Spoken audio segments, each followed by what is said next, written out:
Storyverse HQ. There's something about appearances. They are powerful. Not because they are real, but because people believe them.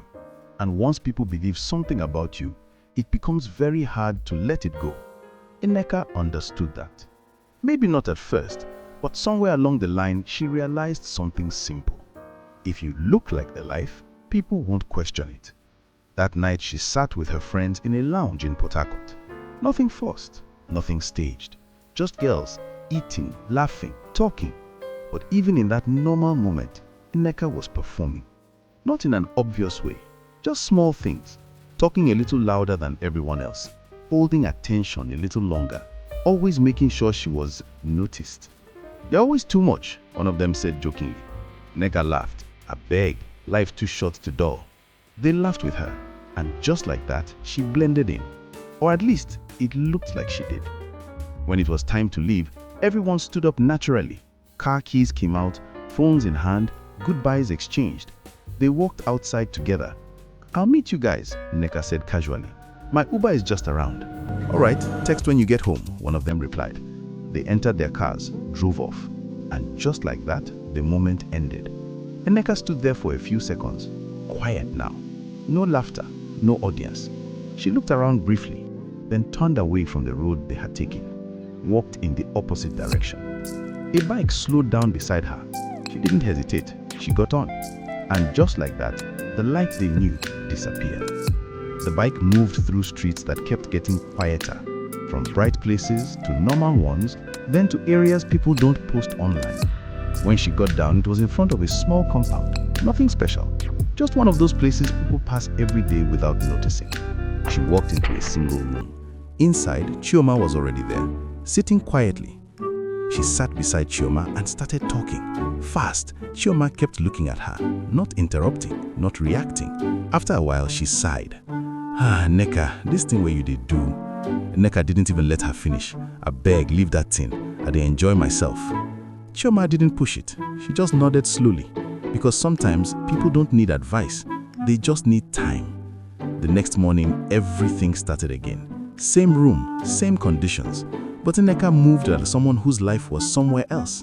She took her time getting ready, carefully picking what to wear, adjusting things that most people wouldn't even notice, because for her, it mattered. When she stepped outside, she took a bike again. Same process. But this time, as they approached a better road, she tapped the rider. "Stop here." She got down, stood still for a second, adjusted herself. From there, nobody would guess where she came from. And that was the point. That evening, they met again. Different place, same kind of energy. Everything felt normal until someone new joined them. A man, well-dressed, calm, comfortable.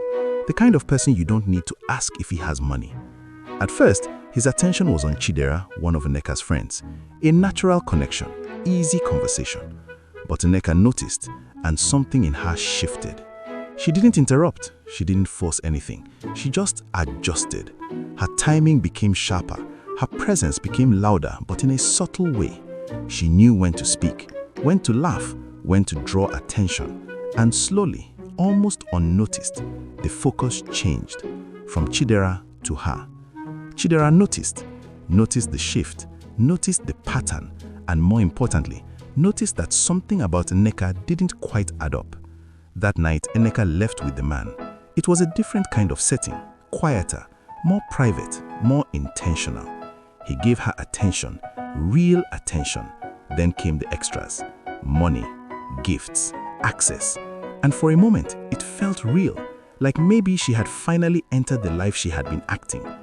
When she got back home that night, she didn't even try to hide her excitement. "Chioma, see money, dollars." She brought out the money, held it up like proof. "You say make I stop, Abi? You don't see dollars before?" Chioma looked at her, then at the money. She didn't argue, she didn't question. She just watched, because she knew something Nneka didn't want to admit yet. Not everything that looks like progress is actually moving you forward. Another night came. The girls party again. Then, time to leave. "My Uber is close," Nneka said, smiling. "You guys go." They nodded, drove off. But this time, Chidera didn't go far. She parked somewhere ahead, turned off her engine, waited, watched, and there it was again. Nneka walking away from the road, calling for a bike. This time, there was no confusion, no guessing. Chidera started her car and followed.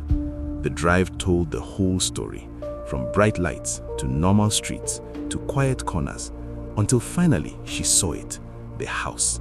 She didn't move immediately. She just sat there for a few seconds, taking it in, because now everything made sense. The next day, the information spread. They didn't just want to confront her, they wanted something else. They wanted to expose her. That morning started like every other morning. Nneka stepped outside her building, still adjusting to the day, still unaware. Then suddenly, voices. Look at her! She turned. Phones were already up, recording, streaming. Soft life influencer. For a second, she didn't understand what was happening. Then it hit her. They weren't talking to her, they were talking about her. They moved closer, filming everything. This is where she lives. Chidera pushed the door open. The room, the space, everything she never showed. And just like that, everything she built disappeared. Not slowly, not gradually, in one moment. After they left, everywhere became quiet. But her phone wasn't. Messages kept coming, notifications piling up. But this time, it wasn't admiration, it was something else. And for the first time, she had nowhere to hide. Chioma walked in later, saw everything, didn't ask questions, didn't say anything. She just sat down beside her, and in that silence, everything that needed to be understood was already clear. Nneka didn't lose her life that morning. She had been losing it slowly, in every moment where she chose to look like something instead of becoming it. She wasn't broke because life failed her. She was broke because she spent all her energy trying to look rich.